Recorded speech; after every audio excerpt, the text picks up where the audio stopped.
By 1855, the South Side had only 13% of Milwaukee's population.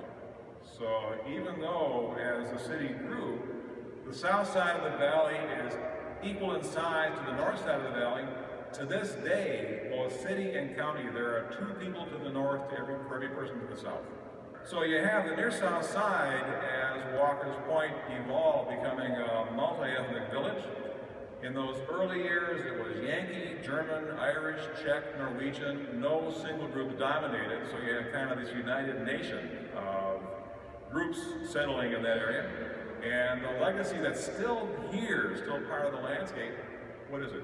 What do you see when you look out to the west when you come south from the High Ride Bridge? Steeples.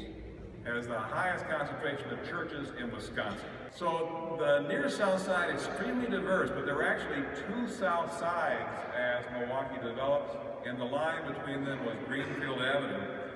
The area to the north was polyglot, very diverse. The south side of Greenfield Avenue was very monolithic, one group, and you know the group. It was the Poles, who began to settle there back in the 1860s. They had an intense desire to own their own land, the typical pattern. And one of the unwritten laws of life in American cities is the new groups get the old houses. Still going on. People from now Myanmar, Burma, Southeast Asia, where they settled, it's kind of the near south, near north, near west sides. In hand-me-down housing that was built by other groups long ago, the Poles broke that unwritten law. And they had this desire to own their own land, so they jumped over those little receiver neighborhoods like Walker's Point and covered mile after mile on the south side below Greenfield Avenue with these painfully small houses by modern standards. And they didn't have more money than other immigrants from that time, but they had this intense desire to have the security of owning their own property. You probably know the story by now of the Polish flat. Beginning as a single-story cottage on cedar posts with no basement, and then as the people who owned them could afford to, they would jack up those houses and brick or block in a second unit beneath the first. The building inspectors call it an English basement duplex.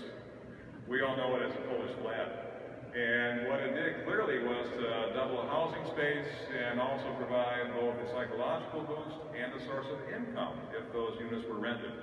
So you have not only small houses, but then you double up and the density gets even higher. So the 14th Ward, which is the larger part of the area of the old south side, south of Greenfield Avenue, had the highest population densities in Milwaukee.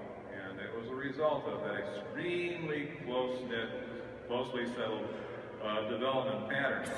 But those churches that rose from that matrix, from that field, really kind of defy description. They begin with St. Stanislaus Church, 5th and Mitchell, which goes back to 1866, actually a few blocks north of there. They moved to that site in 1872. And that was the first Polish church in any American city. So the Poles not only came here in large numbers, but came here early. We were 1 year ahead of Chicago to have a Polish church. But St. Stan's begins back in 1866, and that was the mother congregation for 20 or more congregations around the city, not just south side, but east side and river west as well. But that's the germ, that's the nucleus, that's kind of ground zero for the development of Polish Catholicism. And you can kind of follow the growth of the south side Polonia, the south side Polish community, by following the steeples.